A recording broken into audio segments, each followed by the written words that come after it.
Well, hey guys, hello and welcome to Niti Shiksha, and this is Mihir Thakur and welcome back to the series of our environment and ecology. देखो ये जो है basically एक revision series चल रहा है हमारे channel पे। इस सीरीज में हम लोग कवर कर रहे हैं biosphere reserves, national parks, Ramsar sites, ये सारी चीज़ें। पिछले वीडियो में हम लोगों ने रामसर साइट्स के बारे में पढ़ा था और सारे रामसर साइट्स, वेटलैंड्स क्या होती हैं, वो रामसर साइट्स क्या होती हैं, बाकी पूरी दुनिया में क्या इससे रिलेटेड बातें हैं, कितने हैं, इंडिया में टोटल कितने हैं, जितने भी एस्पेक्ट्स थे रामसर साइट्स और वेटलैंड से लेकर के जहाँ से भी क्वेश्चन आने के चांसेस थे उन सभी को हम लोगों ने डिटेल्स में पढ़ा है। तो जो लोग उस वीडियो को नहीं देखे हो जा करके देख लो, लिंक डिस्क्रिप्शन में मैंने डाल रखा है और साथ ही साथ ऊपर आई बटन में भी डाल दिया है। तो वीडियो जाकर के देखो, काफ़ी इंपॉर्टेंट है, एग्जाम्स आने वाले हैं और यहाँ से क्वेश्चंस जो है वो काफ़ी ज़्यादा आती है एनवायरनमेंट और इकोलॉजी से। तो वीडियो देखोगे जितने भी कंसेप्ट है वो क्लियर हो जाएंगे और जो भी जितने भी वेटलैंड्स हैं इंडिया में वो भी आपको याद हो जाएगा, क्योंकि वहाँ पे हम लोगों ने मैप पे डिस्कस करा है सारे वेटलैंड्स को। ओके, और एट प्रेजेंट कितना वेटलैंड्स है, कितना रामसर साइट्स है इंडिया में 2021 तक, 1974 यानी कि 1974 से, वो सभी चीज़ें वहाँ पे मैंने डिस्कस करी है। जाके देखो, बहुत इंपॉर्टेंट वीडियो है। ओके, तो आज की वीडियो में लोग बात करेंगे बायोस्फीयर रिजर्व्स के बारे में। देखो, इंडिया में जितने भी बायोस्फीयर रिजर्व्स है उन पे हम बात करेंगे, उन सभी को मैप पे समझने वाले हैं, सारे बायोस्फीयर रिजर्व्स को याद करने वाले हैं। साथ ही साथ बायोस्फीयर रिजर्व से जुड़े हुए जितने भी फैक्ट्स हैं, जैसे कि कितना जोन होता है बायोस्फीयर रिजर्व्स का, कोर जोन क्या होता है, बाकी और दो अलग अलग जोन्स हैं इसके बीच में, बफर जोन होता है और भी एक जोन है जिसके बारे में हम लोग डिस्कस करेंगे। उसके बाद हम लोग जानेंगे बायोस्फीयर रिजर्व्स एक्चुअली में होता क्या है, ठीक है, व्हाट इज़ बायोस्फीयर रिजर्व्स, ये भी समझेंगे। फिर हम लोग जानेंगे कि पूरी दुनिया में कितने तरीके के बायोस्फीयर रिजर्व्स कहाँ कहाँ किन किन कंट्रीज़ में हैं, इंडिया के पास कितना है, सारा डिटेल्स आज हम लोग इस वीडियो में कवर करेंगे। तो शुरू करते हैं आज के वीडियो को without any further delay. So let's begin. Okay, तो सबसे पहले हम लोग बात करेंगे व्हाट इज बायोस्फीयर रिजर्व्स के बारे में। देखो, बायोस्फीयर रिजर्व्स एक्चुअली क्या होता है, जब तक आपका किसी भी टॉपिक पे कंसेप्ट नहीं क्लियर होगा ना, आपको उस टॉपिक पे आप याद भी कर लोगे फिर भी जो है बातें उतनी अच्छी नहीं होगी।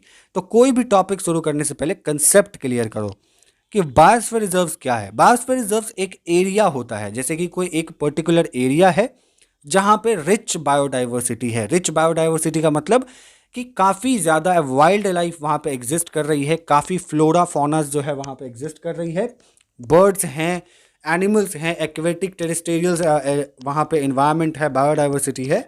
ऐसा कोई एरिया अगर कहीं पे एग्जिस्ट कर रहा है तो उसको बायोस्फीयर रिजर्व्स डिक्लेयर किया जाता है, ठीक है, और उसको बनाया जाता है लर्निंग प्लेस, ओके, और सस्टेनेबल यूज़ के लिए उसको एक लर्निंग प्लेस बनाया जाता है। वहाँ पे जितने भी साइंटिस्ट होते हैं, जितने भी इमिनेंट रिसर्चर होते हैं, वो वहाँ जा करके क्या करते हैं, रिसर्च करते हैं, वहाँ पे समझते हैं चीज़ों को, इन्वायरमेंट को, बायोडाइवर्सिटीज़ को समझते हैं और उसके बाद वैसे बायोडाइवर्सिटी को कंजर्व करने के लिए जो है वो पूरा कोशिश करते हैं। और ये जो बायोस्फीयर रिजर्व्स होता है ये नॉमिनेटेड बाय नेशनल गवर्नमेंट होता है, यानी कि जो हमारी सेंट्रल गवर्नमेंट है ये नॉमिनेट करती है बायोस्फीयर रिजर्व्स को। ओके, एंड जो भी बायोस्फीयर जिस एरिया, मान के चलो कि महाराष्ट्र में अगर सेंट्रल गवर्नमेंट कोई भी बायोस्फीयर रिजर्व्स नॉमिनेट करी तो उस बायोस्फीयर रिजर्व का जो एरिया है वो महाराष्ट्र सरकार, जो स्टेट गवर्नमेंट है, उसके सॉवरिन जुरिस्डिक्शन के अंदर जो है वो आएगा, यानी कि स्टेट गवर्नमेंट जो है वो रिस्पॉन्सिबल होगी उसके कंजर्वेशन एंड वहाँ पे जो यूज़ होगी, रिसर्च होगा, जो सस्टेनेबल यूज़, सस्टेनेबल डेवलपमेंट के लिए जो उसकी जो जितने भी काम होंगे वो स्टेट गवर्नमेंट देखेगी।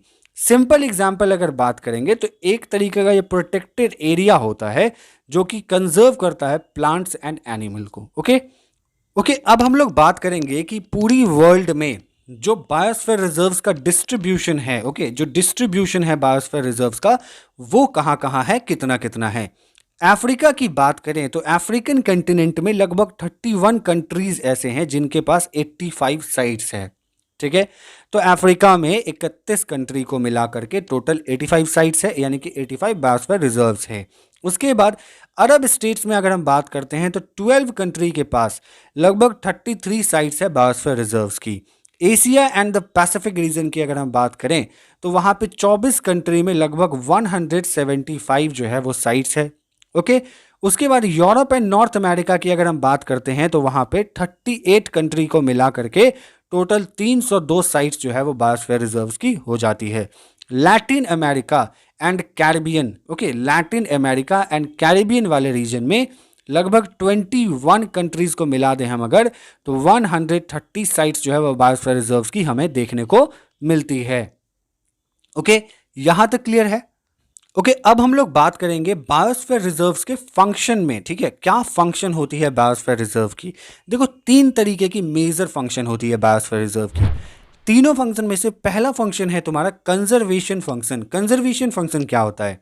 बायोस्फीयर रिजर्व्स के अंदर में जितने भी वहां पर जेनेटिक रिसोर्सेज होती है, जितने भी स्पेसीज होते हैं एनिमल्स की या प्लांट्स की, और जो इकोसिस्टम होता है वहां का, और जो लैंडस्केप्स होती है, उसको प्रिजर्व, उसको कंजर्व करने की जो है वहां पे कोशिश करी जाती है। पूरा उसको वहां पे सिक्योर रखने की कोशिश की जाए। प्रोटेक्टेड एरिया होता है एक तरीके का, ठीक है।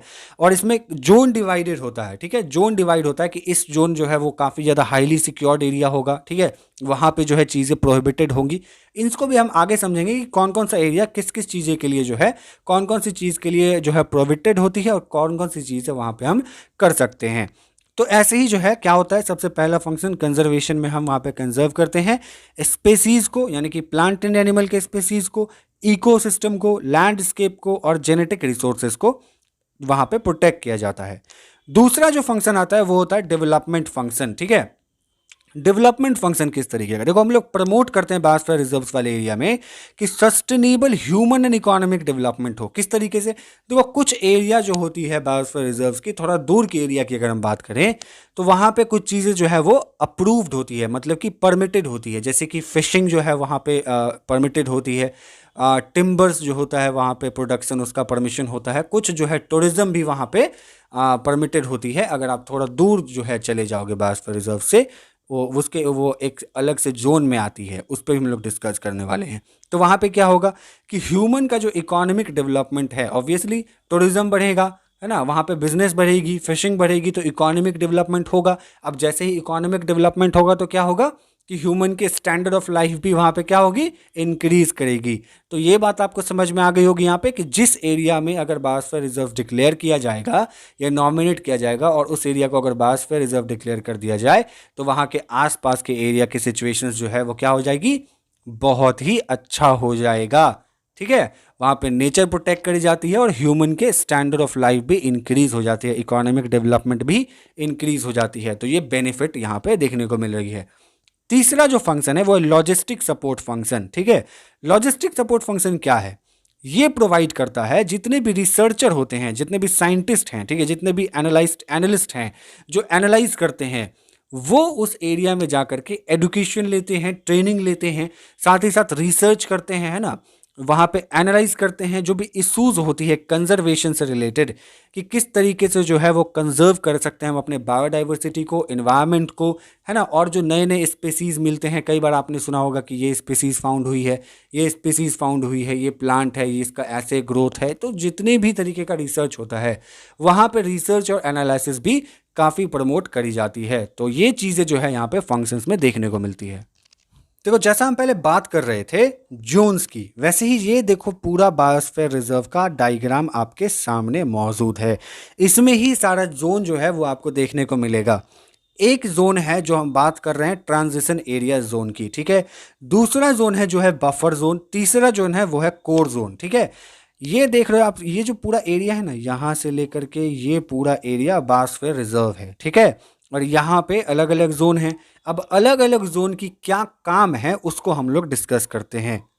ओके, तो सबसे पहले हम लोग बात करेंगे कोर एरिया की। जो कोर जोन होता है बायोस्फीयर रिजर्व का, वो क्या होता है, वहां पे क्या होती है? देखो, कोर जोन जो होता है वो इंटायरली सिक्योर्ड एरिया होता है, हाईली प्रोटेक्टेड इकोसिस्टम होती है वहां पे, कि वहां पे जो है कंट्रीब्यूट किया जाता है प्रिजर्वेशन को, लैंडस्केप के, इकोसिस्टम के, स्पेसीज के, जेनेटिक वेरिएशंस के।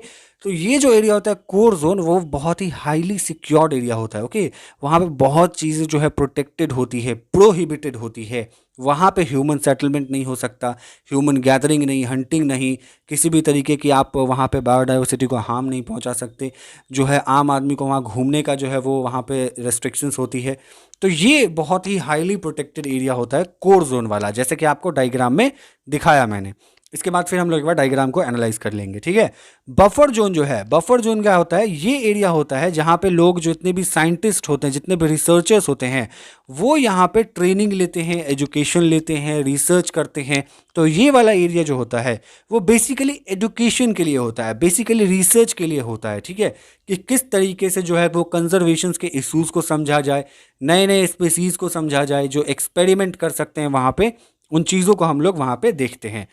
बाद में आता है हमारा ट्रांजिशन एरिया। ट्रांजिशन एरिया जो है वो थोड़ा सा आप कह सकते हो कि बायोस्फीयर रिजर्व्स वाले एरिया से का जो लास्ट वाला जो पार्ट होता है, थोड़ा दूर हटके, near by the buffer zone area, वहाँ पे जो जगह होती है उसको रिजर्व किया जाता है। Greatest activity is permitted promote economic and human development that is sustainable. यानी कि जो ये वाला एरिया होता है, यहाँ पे जो है टूरिज्म भी जो है वहाँ पे परमिटेड होती है, ह्यूमन का इकोनॉमिक डेवलपमेंट भी जो है वहाँ पे परमिटेड होता है। जैसे कि मैंने आपको बताया कि फिशिंग थोड़ा बहुत परमिटेड होता है, टूरिज्म जो है वहाँ पे परमिटेड होती है, लोग वहाँ घूमने जाते हैं, थोड़ा बहुत ह्यूमन सेटलमेंट भी आपको देखने को मिलती है। ओके, देखो यहाँ पे आप देखो ये डायग्राम, अब आपको समझ में आएगा बहुत ही आसानी तरीके से। ये आपका जो बायोस्फीयर एरिया है, यहाँ पे आप लेटर्स पे देखो, जब हम बफर जोन की बात कर रहे हैं तो यहाँ पे टी लेटर आपको देखने को मिल रहा है। टी लेटर का क्या मतलब है, जहाँ पे हम टूरिज्म और रिक्रिएशंस को परमिट कर रहे हैं, ठीक है। जो भी टी लेटर है, ये देखो यहाँ टी है, यहाँ टी है, तो यहाँ तक क्या है कि लोग घूम सक रहे हैं, ठीक है, घूम रहे हैं।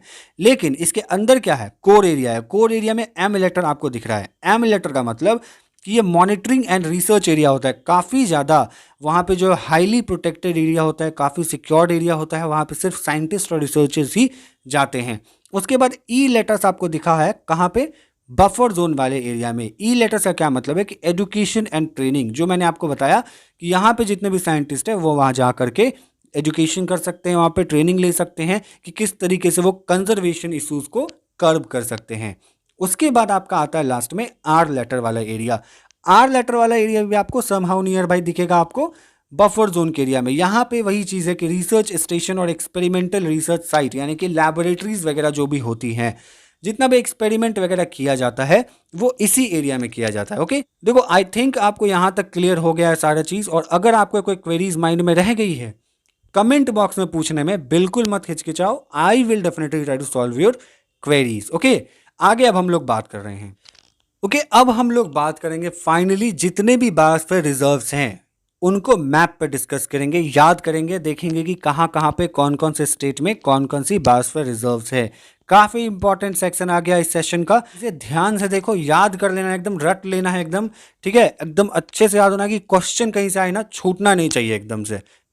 ओके, सबसे पहले हम लोग बात कर रहे हैं हिमाचल प्रदेश की। हिमाचल प्रदेश में जो बायोस्फीयर रिजर्व है उसका नाम है कोल डेजर्ट, ठीक है।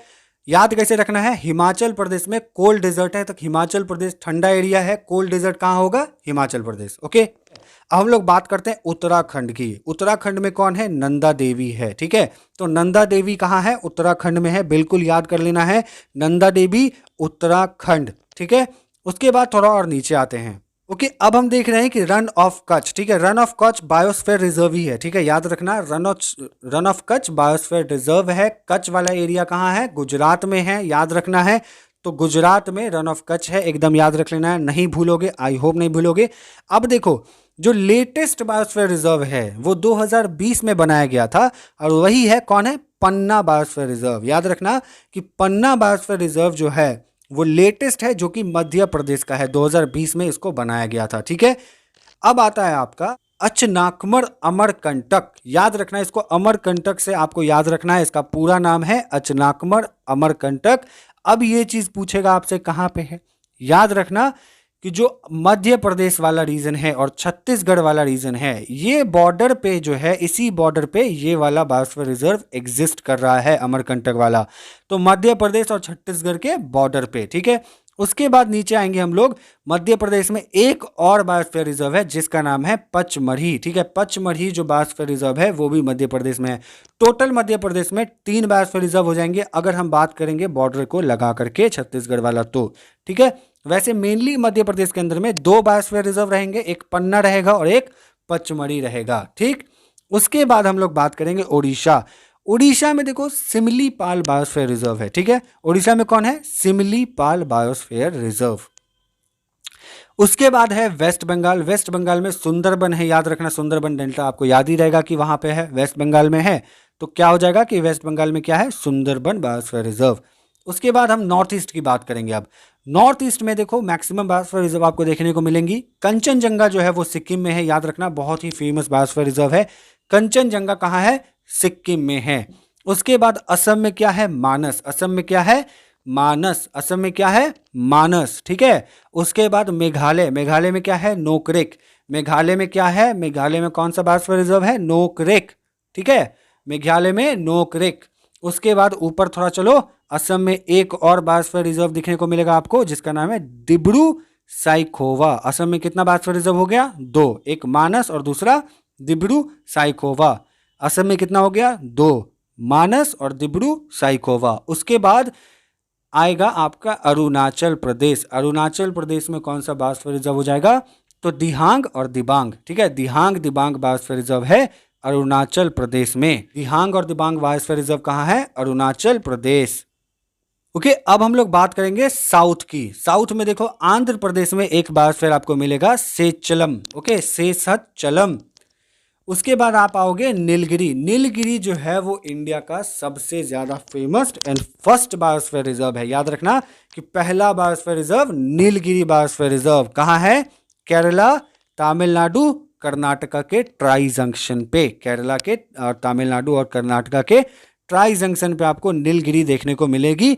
और उसके बाद थोड़ा और नीचे आएंगे तो आपको देखने को केरला के और तमिलनाडु के बॉर्डर पे क्या मिलेगा, अगस्तमलाई, ठीक है, याद रखना। फिर आपको नीचे थोड़ा आना है तो फिर श्रीलंका के पास आपको देखने को मिलेगा गल्फ ऑफ मन्नार, ठीक है, क्या मिलेगा, गल्फ ऑफ मन्नार। और ग्रेट निकोबार तो आपको अंडमान निकोबार आइलैंड के नाम से ही याद रह जाएगी। ग्रेट निकोबार कहाँ हो जाएगा, अंडमान निकोबार आइलैंड में। तो टोटल जो है वो इंडिया में 18 बायोस्फीयर रिजर्व हैं। There are 18 biosphere reserves in our India as 2021, यानी कि 2021 तक टोटल 18 बायोस्फीयर रिजर्व जो है वो इंडिया के अंदर में है। और जिसमें से 12 बायोस्फीयर रिजर्व जो है वो यूनेस्को का भी पार्ट है, ठीक। सो आई होप आपको आज का वीडियो पसंद आया होगा और इन्फॉर्मेटिव लगा होगा, और बायोस्फीयर रिजर्व जितने भी हैं इंडिया में याद हो गए होंगे। इससे रिलेटेड जो भी फैक्ट्स, जितने भी कंसेप्ट हैं वो क्लियर हो गया होगा। कोई क्वेरीज है डेफिनेटली कमेंट बॉक्स में पूछो, जरूर उस क्वेरीज को सॉल्व करने की हम कोशिश करेंगे। और अगर वीडियो पसंद आ रहा है, चैनल को सपोर्ट करो, लाइक शेयर सब्सक्राइब करो, जितना हो सके उतना शेयर करो, सब्सक्राइब करो। बहुत सारे कंटेंट हमारे चैनल पे डाल दिए गए एग्जाम प्रिपरेशंस को लेकर के, है ना, और सब्सक्राइब कर दो, क्योंकि आप लोगों को मैंने देखा है वीडियो तो देख लेते हो लेकिन सब्सक्राइब नहीं करते हो। ये आप देख सकते हो कि मैंने आपको यहाँ पे अपना डेटा दिखाया है कि कितने लोग मेरा वीडियो देख रहे हैं जो कि सब्सक्राइब नहीं किए हैं और कितने लोग सब्सक्राइब करके देख रहे हैं, ठीक है, तो बहुत ही कम है, ठीक है। जितने जो नॉट सब्सक्राइब्ड है ना, वो अगर 50% भी सब्सक्राइब कर दे चैनल को तो चैनल अभी बूम कर जाएगा, चैनल ग्रो करेगा। आप लोगों के लिए काफ़ी सारे नए नए सीरीज आएंगे, लेक्चर्स आएंगे, काफ़ी सारे नए नए कोर्सेज लॉन्च करी जाएंगे, तो वो बिल्कुल फ्री। तो अगर वीडियो पसंद आ रहा है तो बिल्कुल सपोर्ट करो। See you in the next one, good bye, take care, Mahesh Thakur signing of.